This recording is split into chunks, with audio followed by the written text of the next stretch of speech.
Now this is official. Good evening, ladies and gentlemen. My name is Paul Tatro. I'm the director of Ford's Theater Society.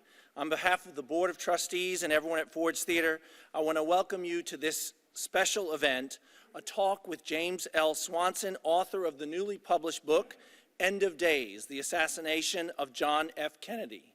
We are honored to have two incredibly accomplished gentlemen with us this evening, our event moderator, Sam Donaldson, and the author himself, James L. Swanson. Sam Donaldson has won numerous awards for excellence in journalism, including Broadcaster of the Year from the National Press Federation and Best White House Correspondent. Sam is a 42-year ABC News veteran who served 2 appointments as Chief White House Correspondent for ABC News, covering Presidents Carter, Reagan, and Clinton. He has co-anchored Primetime Live with Diane Sawyer and ABC News Sunday morning broadcast This Week with Sam Donaldson and Cokie Roberts. Sam continues to work on many freelance projects, and we are thrilled to have him back at Ford's for this evening's discussion. James Swanson is the Edgar Award-winning author of the New York Times bestseller Manhunt, the 12-day chase for Lincoln's killer. In 2006, Entertainment Weekly magazine named Manhunt one of the 10 best books of the year, and acclaimed crime writer Patricia Cornwell named Manhunt and Truman Capote's In Cold Blood as the 2 best nonfiction crime books ever published. His other books include acclaimed Lincoln's Assassins, Their Trial and Execution, and Bloody Crimes, The Chase for Jefferson Davis, and The Death Pageant for Lincoln's Corpse. James Swanson's current book, and the topic for this evening, is titled End of Days, The Assassination of John F. Kennedy, which was released today and received an outstanding review from the Washington Post, who lauded the book as fresh, modern contribution to the literature about one of the most heartbreaking crimes in history.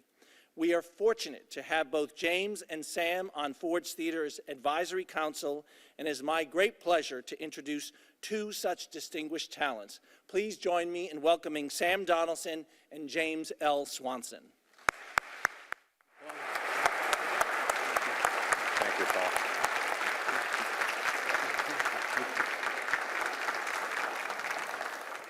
James, it's good to see you. Good to see you, Sam.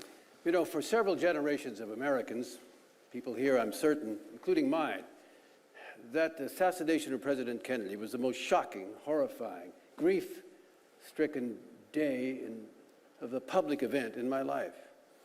And you have now written a book, End of Days, about that day and the events surrounding it.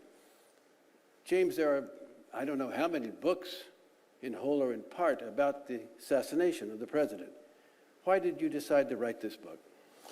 Well, partly, Sam, it's the book that I always wanted to read that no one else had written.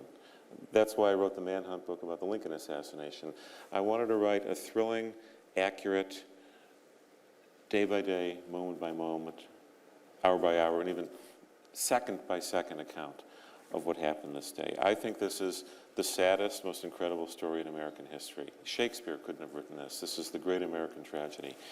And I wanted to write a book that would take those of us who remember that day back to it as though we were experiencing it for the first time. And then for younger generations that didn't know the story, whose minds have been polluted by crazed conspiracy theories, by movies that don't tell the truth, I wanted to write a book for the new generations that don't remember that day, to tell them really what happened that day. Well, you've done it. Before we get to the events of that day, let's set the stage. President Kennedy's first 2 years were not that terrific. The Bay of Pigs.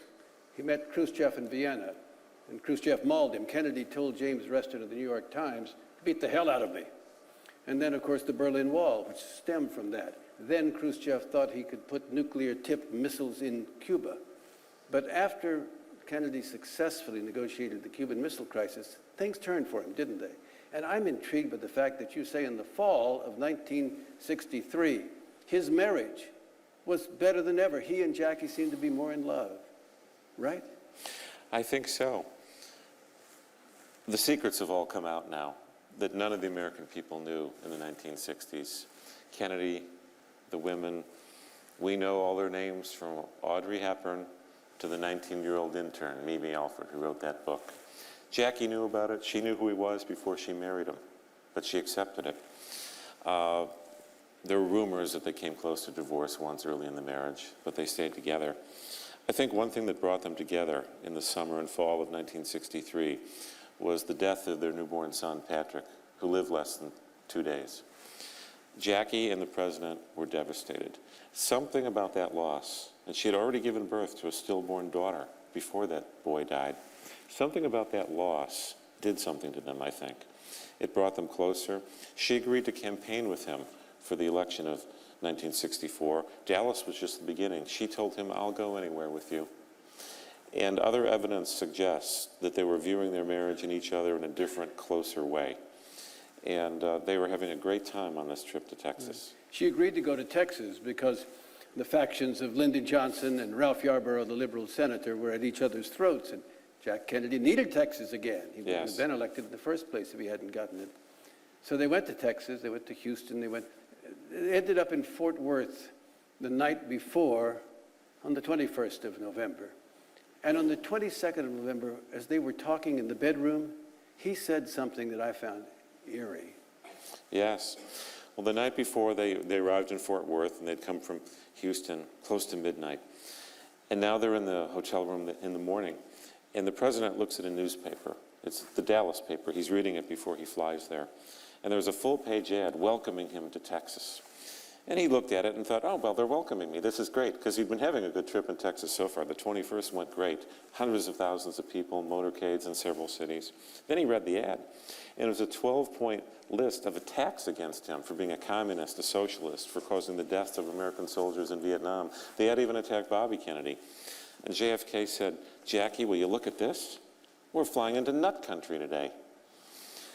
And then he said, "You know, last night, when we got here, would have been a hell of a night to assassinate a president. It was dark. The crowds were pressing in on us. We didn't have enough protection. It was raining.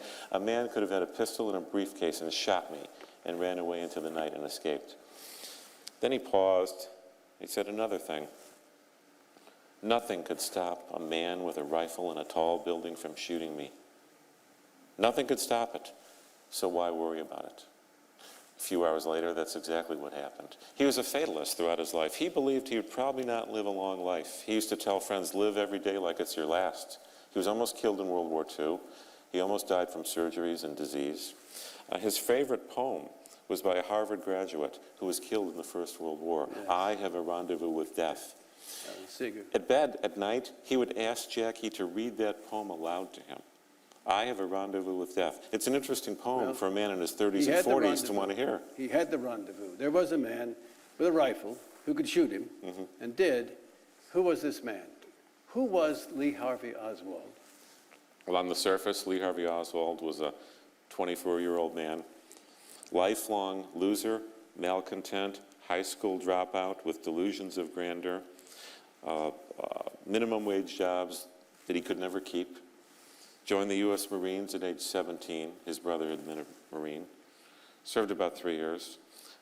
Didn't do well in the Marines, court-martialed twice, once for accidentally shooting himself with a Derringer pistol, once for fighting with a superior rank. Stationed in Japan, worked on radar, U-2 planes, other things. The only thing Oswald really learned how to do well in the Marine Corps was how to shoot a rifle. He was trained to shoot at 200 yards, 400, 800 yards without a scope, and he got the middle grader's marksmanship. He then cheated his way out of the Marine Corps by claiming his mother needed him, dependency discharge. Then all of a sudden, one day, he showed up in Moscow and said he wanted to renounce his citizenship. The Russians thought he was nuts. He claimed to have secrets. He didn't have anything they didn't know about the U-2 or about our radar. And they soon lost interest in him. They recognized him for what he was, a fool. And so they shipped him off to Minsk and made him work in a radio factory, where he married a Russian woman, had a baby. But he hated life in the Soviet Union. In his delusion, he thought it was going to be a worker's paradise. When he experienced Soviet life as it really was, he couldn't wait to get out. So he moved his family back to America in 1962. He ended up in Dallas. He bought a rifle, mail order, but his first target was not John Kennedy. No. It was Edwin Walker, a retired Army general, and he missed. This is one of the things that I find that few people remember or know about. 7 months